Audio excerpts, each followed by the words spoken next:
Bonjour, je suis Aurore de Le Chat d'Albertine et aujourd'hui je vais vous parler de coudre le jersey. C'est une matière qui attire beaucoup les couturières parce qu'elle est extrêmement agréable à porter, mais c'est vrai qu'il faut prendre quelques précautions et au début ça peut donner un peu d'appréhension parce qu'il faut quand même trouver les bons gestes et les bons réglages. Alors si ça vous intéresse, je vous donne toutes mes petites astuces juste après.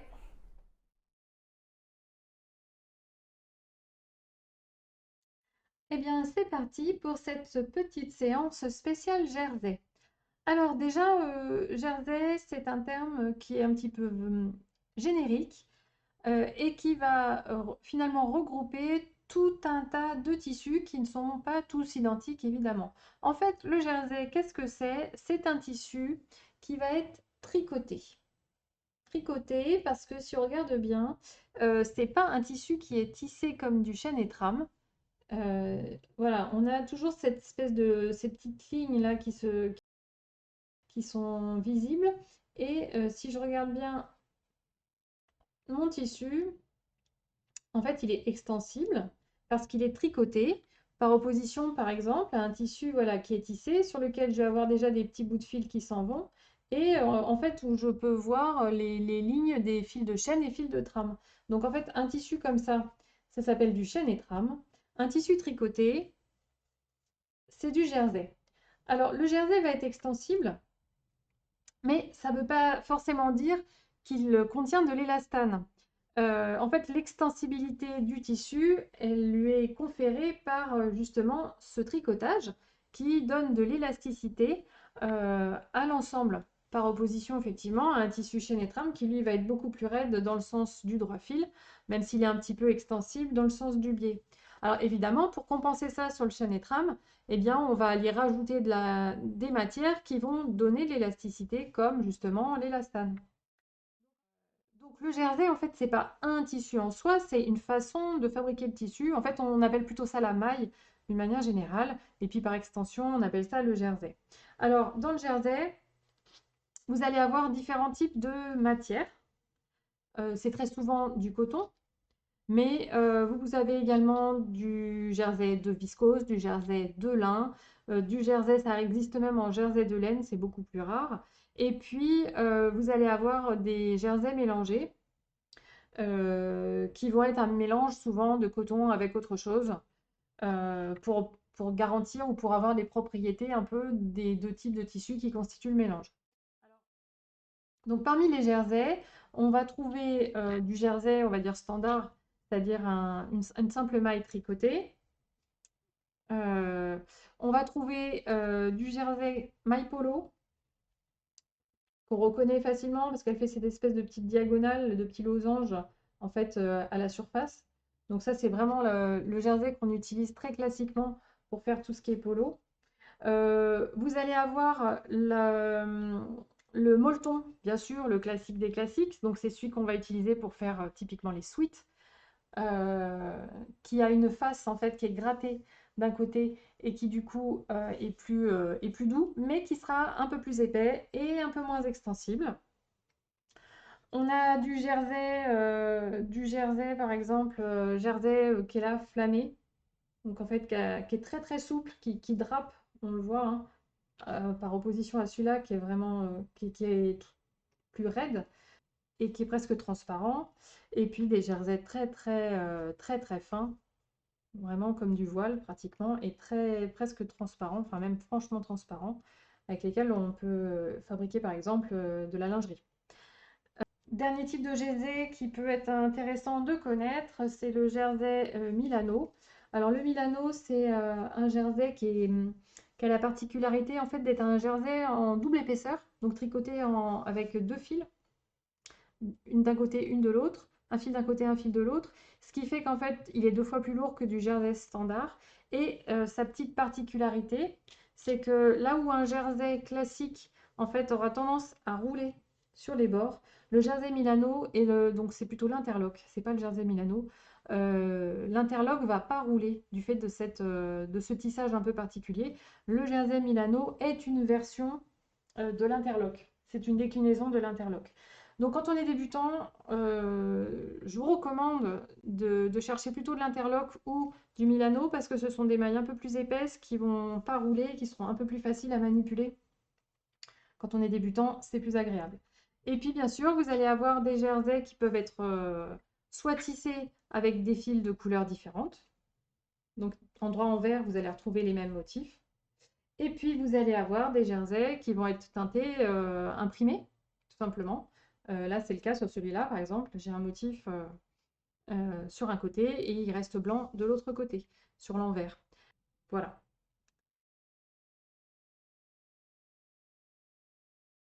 Alors, si on revient aux caractéristiques de nos tissus. Déjà, évidemment, la première chose qui va jouer lorsqu'on va vouloir choisir le jersey adapté au projet qu'on cherche à réaliser, c'est bien évidemment son grammage. Comme la plupart des tissus, euh, celui-ci, par exemple, va être extrêmement léger, alors que celui-ci est beaucoup plus lourd. Donc, en fonction de ce qu'on cherche à réaliser, si c'est une culotte ou si c'est un sweat, on ne va pas forcément aller sélectionner le même type de jersey. Si on veut faire du polo, évidemment, la maille polo est tout indiquée, mais vous pouvez tout à fait utiliser un jersey standard classique pour, euh, pour réaliser un polo. Enfin, donc, les caractéristiques du jersey. Point important, comme je l'ai dit, c'est une maille tricotée, donc le tissu est extensible. L'extensibilité, c'est la capacité qu'il a à s'étendre. C'est-à-dire que si je le bloque là sur la ligne, je vais le mettre ici pour que ça se voit bien, voilà. Je le bloque ici sur la ligne de mon coin là, et je regarde en fait, là je ne le tire pas, je l'ai juste maintenu à plat, et je regarde de combien je peux l'étendre. Ça, c'est son extensibilité. Voilà. Donc par exemple, si j'ai un carré de 10 cm,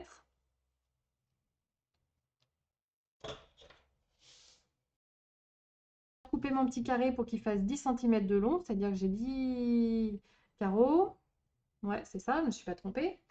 Eh bien, je peux l'étendre de 1, 2, 3 carreaux. Donc, il a une capacité d'extension de 30%. Voilà. Si je prends celui-là, je ne vais pas le faire avec une mesure, mais on va se donner une idée. Celui-ci, je pense qu'il a une capacité d'extensibilité, il a une extensibilité qui est pas loin de 200%. C'est-à-dire que je peux quasiment augmenter sa longueur de 2, doubler sa longueur en tirant dessus.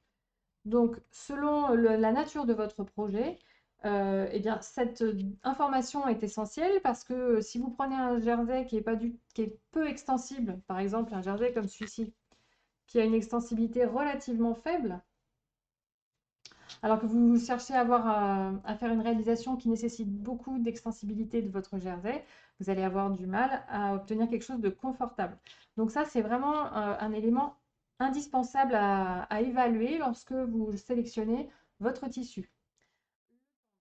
D'ailleurs, au passage, ça ne vous aura pas échappé que l'étends dans un certain sens. Dans l'autre dimension, sa capacité d'extension n'est pas forcément la même. Donc attention aussi, quand vous coupez votre tissu, choisissez toujours le côté qui est le plus pertinent parce que c'est un peu comme le droit fil et le biais sur le chaîne et trame. Vous n'avez pas le même comportement de votre tissu dans les deux sens. Certains sont extensibles selon une seule dimension, d'autres tissus vont être extensibles et bien justement dans un sens comme dans l'autre. Donc ça encore, c'est un point qu'il faut vérifier lorsqu'on choisit le tissu et en fonction de la réalisation qu'on a retenue. Point suivant, donc je vous parlais de l'extensibilité et il y a l'élasticité. L'élasticité, en fait, c'est la capacité du tissu à reprendre sa forme. C'est-à-dire qu'un tissu qui est très élastique, quand je le lâche, il va se remettre en forme très très facilement. A contrario, un tissu qui est assez peu élastique, quand je le lâche, il va pas avoir beaucoup de... Enfin, en fait, le ressort de rappel est pas très fort. Je vais vous montrer ça sur un tissu qui est beaucoup plus mou et sur lequel l'illustration sera plus parlante. Voilà, sur ce genre de tissu-là, en fait, on est très mou, mais on a une force de rappel qui est faible. Il n'est pas du tout nerveux, le tissu, quand je le lâche. Au contraire, on sent qu'il est un peu mou. Et donc, c'est pareil, quand vous allez chercher à avoir des vêtements qui se tiennent bien et que, au contraire, vous avez choisi un tissu qui a une élasticité un peu faible, vous risquez d'avoir des choses qui baillent au bout d'un moment ou qui se tiennent pas bien ou qui restent pas en place et qui se mettent à goudailler un peu dans tous les sens, ce qui est pas très heureux. Et du coup, c'est un petit peu dommage, surtout quand on s'est donné du mal à coudre quelque chose. Donc, extensibilité, élasticité, ce sont vraiment deux informations importantes, en plus du grammage, évidemment, pour choisir son tissu.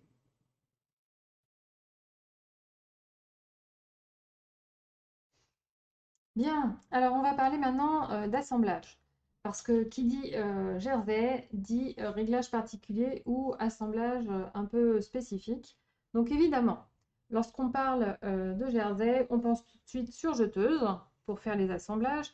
Effectivement, la surjeteuse utilisée en 4 fils, c'est-à-dire avec les deux boucleurs, un dessus, un dessous, et les deux fils d'aiguille, c'est-à-dire que vous avez deux lignes normalement, une à peu près vers un gros tiers inférieure, et puis une, là je l'ai mis volontairement d'une autre couleur pour qu'on le voit bien, et le deuxième fil d'aiguille qui est tout en bas.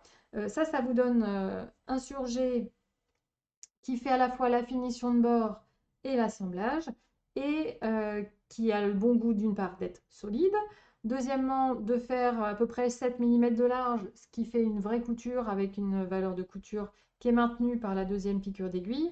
Donc ça vous donne quelque chose de très solide. Et surtout, l'intérêt de la surjeteuse, c'est que votre point il reste extensible. Voilà, quelle que soit la forme que vous essayez de lui donner. La surjeteuse, c'est l'outil idéal pour l'assemblage du jersey, mais si vous n'avez pas de surjeteuse, alors là, il n'y a absolument aucun problème. Déjà, il y a plusieurs choses à savoir. Le jersey étant un tissu tricoté, il a l'extrême bon goût de ne pas s'effilocher. C'est-à-dire que vous pouvez tout à fait laisser les bords intérieurs bruts, ça ne va pas s'abîmer, ça ne va pas se défaire. Avec le temps, ça tiendra toujours. Donc si vous n'avez pas de surjeteuse, eh bien c'est pas grave. Vous pouvez tout à fait coudre du jersey sans surjeteuse et laisser les bords tels quels. Ça, déjà, ça ne se voit pas. Et ensuite, ça ne va pas se dégrader dans le temps. Évidemment, c'est vrai que ça fait des finitions un peu plus pro, mais franchement, encore une fois, il n'y a que vous qui allez le savoir. Donc si vous n'avez qu'une machine à coudre, il y a en fait 3 points que vous allez pouvoir utiliser pour coudre du jersey. Alors, celui qu'on vous conseille en général, c'est le point dit point éclair ou point tricot extensible. Euh, Éclair parce que souvent il a une forme d'un petit zigzag un peu en diagonale sur votre machine à coudre. Et voilà ce que ça donne en fait. Ça, c'est un point en fait qui fait un peu des allers-retours. C'est comme un tout petit zigzag. Et la propriété de ce point, c'est de garder justement l'extensibilité du tissu. Et donc par conséquent, c'est hyper pratique pour coudre du jersey puisqu'en fait, il risque pas de craquer ou de s'abîmer dans le temps. Moi, le seul inconvénient que je lui trouve, on voit un petit peu comme ça. En fait, mon tissu, il a tendance à gondoler un peu quand j'utilise ce point. Parce qu'en fait, comme il fait des allers-retours pour piquer, il a tendance à tirer un peu dessus et moi je trouve que ça le déforme. Donc ça, c'est vraiment une question de goût. Après, il faut mettre un bon coup de fer aussi, ce que je n'ai pas fait là. Ça permet de redonner sa forme au tissu. Mais c'est vrai que quand vous avez un tissu, justement, on en parlait, qui est extensible mais pas forcément très élastique, eh bien, faites attention, ça peut vous détendre votre tissu de manière plus ou moins irrémédiable et du coup, le résultat n'est pas toujours tip top. Si on voit un petit peu là, en fait, ça a tendance à faire quelques des petites vagues. Voilà, donc, plutôt que le point tricot dans ces cas-là, préférez peut-être un point zigzag. Vous voyez, un point zigzag qui est du coup assez étroit et un peu allongé. L'idée, en fait, c'est de se ramener pratiquement à un point droit, mais pas tout à fait. Pourquoi? Parce que comme ça, c'est pareil, par rapport à un point droit, je vais conserver plus d'élasticité en ayant un petit zigzag plutôt que justement un point droit qui, lui, va rester droit. Donc le petit point zigzag, pour moi, c'est le bon compromis, ça reste solide, mais ça donne justement un petit peu de marge de manœuvre sur les assemblages qui demandent de rester élastique. Ça va beaucoup plus vite à piquer que le point éclair parce que justement, comme le point éclair, il passe son temps à faire des allers-retours, ça prend un temps infini pour faire les longueurs. Le zigzag pas trop large, c'est vraiment la bonne option pour le jersey. Et puis sinon, même si c'est pas une option qu'on conseille trop en général, mais à la réflexion finalement, et à l'usage d'ailleurs, puisqu'en fait j'ai tendance à l'utiliser pas mal, finalement le point droit est pas si mal que ça. Le... Il n'est pas si mal que ça à quelques exceptions près. En fait, souvent on ne vous recommande pas le point droit parce que justement il n'a pas cette capacité d'extension et d'élasticité que vous offre un point zigzag ou une surjeteuse. Pour autant, il y a un certain nombre d'assemblages qui sont faits au niveau d'un tissu jersey, quand vous cousez par exemple un sweat ou un t-shirt, qui ne nécessitent absolument pas de faire appel à de l'extensibilité. Par exemple, des coutures d'épaule ou certaines autres coutures d'assemblage qui sont parfois juste décoratives. En fait, si vous n'avez pas donner d'élasticité à votre assemblage, c'est pas forcément très très grave. Donc moi ce que je vous conseille c'est d'essayer et puis effectivement si vous constatez que c'est pas la meilleure option, revenez sur un zigzag. Mais finalement le point droit fait assez souvent bien l'affaire. D'ailleurs aux épaules je vous le recommande parce que justement on cherche pas du tout à avoir d'élasticité à cet endroit et c'est même une zone qui a tendance à se détendre naturellement donc on a plutôt intérêt finalement à piquer avec un point droit. Euh, eh bien, je crois que j'ai fait un petit peu le tour sur les possibilités pour assembler le jersey et les tissus mailles de ce genre. On va pouvoir maintenant discuter un peu de finition.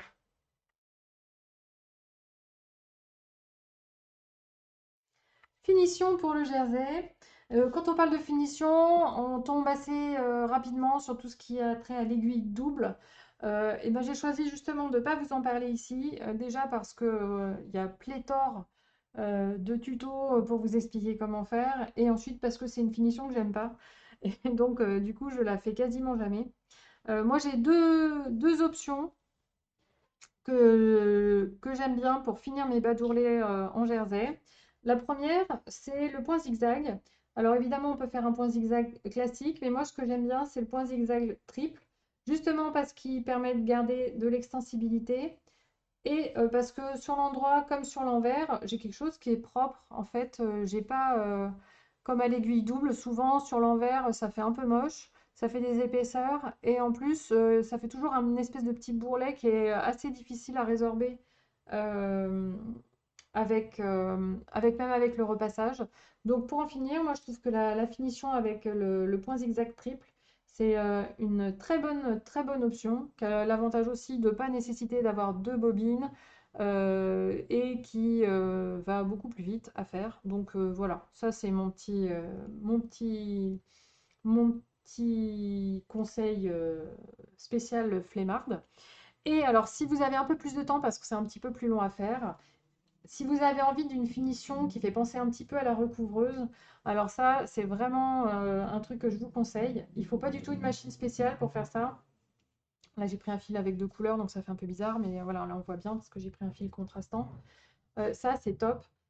Si votre machine, elle fait un point de surjet, votre machine à coudre, si elle fait un point de surjet, donc pas besoin de surjeteuse ni de recouvreuse, vous pouvez régler votre surjet pour avoir un point pas trop large et puis vous piquez en cousant sur l'envers de manière à ce que votre point arrive vraiment au ras de votre rempli d'ourlet. Voilà. Et en fait, ça vous fait vraiment un point qui ressemble à un point de recouvreuse. Il garde un peu d'extensibilité. Alors par contre, c'est hyper long parce que évidemment le point se forme en plusieurs étapes et c'est un petit peu fastidieux. Mais très franchement, je trouve que le rendu, il est vraiment sympa. Je vous l'ai fait aussi en noir sur un tissu un peu plus clair pour qu'on voit bien. En haut, il était un peu large, là, je l'ai rétréci et on arrive vraiment à avoir un truc, un résultat qui est assez sympa et qui fait une finition plutôt esthétique, plutôt élégante même. Voilà. Donc ça, c'est mon petit conseil spécial. le point de surfil de votre machine à coudre qui est vraiment une option assez intéressante.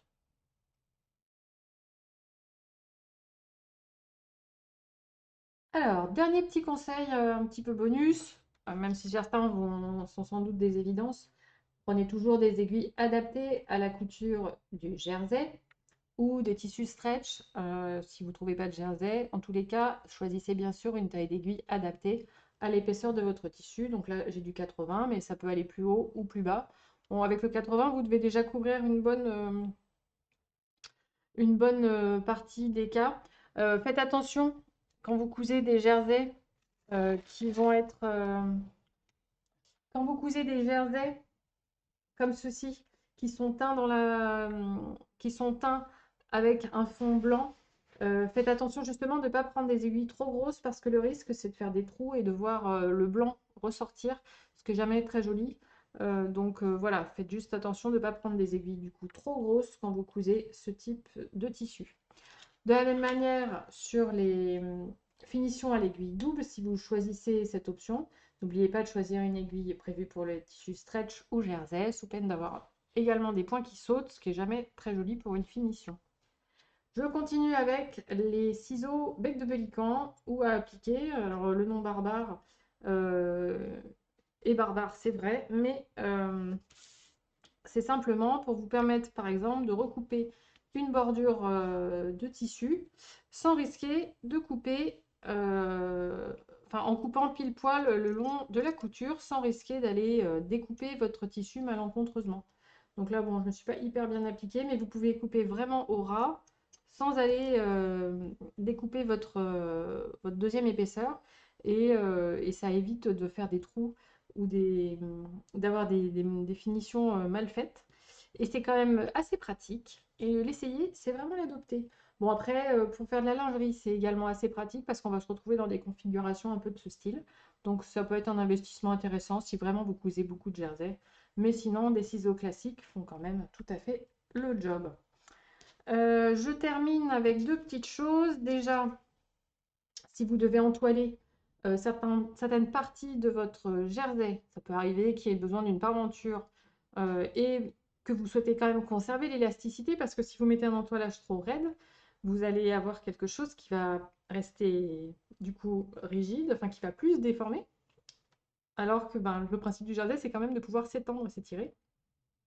Du coup, je vous recommande de choisir dans ces cas-là des entoilages tissés, mais surtout extensible, au moins dans une direction. Voilà. Ça, ce sera quand même beaucoup mieux adapté, justement pour la couture de tissu style jersey. Et je termine avec la petite astuce bonus. Alors là, vous pouvez vous demander un peu ce que c'est. En fait, c'est du Solufix, c'est-à-dire que c'est un autocollant, là, un papier finalement. Autocollant qu'on utilise en général en broderie pour dessiner les motifs. Et donc l'autocollant, une fois qu'on l'a découpé, en fait, il vient coller au tissu. Et comme c'est hydrosoluble, eh bien, lorsque je vais le laver ou le mettre dans l'eau, il va se dissoudre. Et donc ça, c'est très pratique quand vous faites des finitions. Alors, ça peut être avec le zigzag, mais c'est surtout valable pour l'aiguille double. Justement, je vous parlais de ce petit bourrelet ou de cette un peu de déformation du tissu quand on fait les ourlets. Eh bien, en fait, en venant fixer votre hydrosoluble sur votre rempli avant de le rabattre et de faire votre point, vous allez stabiliser la bordure de votre tissu, ce qui va vous permettre de faire votre point sans déformer votre tissu. Et comme au lavage, ça s'en va, c'est hyper pratique parce que comme ça laisse pas de traces, mais ça vous permet de faire un point qui va être joliment fini. Et donc, c'est une petite astuce qui peut être assez intéressante. Eh bien, ma foi, je crois qu'on a fait le tour. Donc, j'espère qu'avec tout ça, vous êtes fin prête pour coudre du jersey. Eh bien, j'espère que grâce à ces quelques conseils, la couture de la maille et du jersey n'aura plus aucun secret pour vous et que vous allez pouvoir vous lancer dans de superbes réalisations. Si vous souhaitez rester informé de mes dernières actualités, n'oubliez pas de vous abonner à ma newsletter et je vous dis à très bientôt.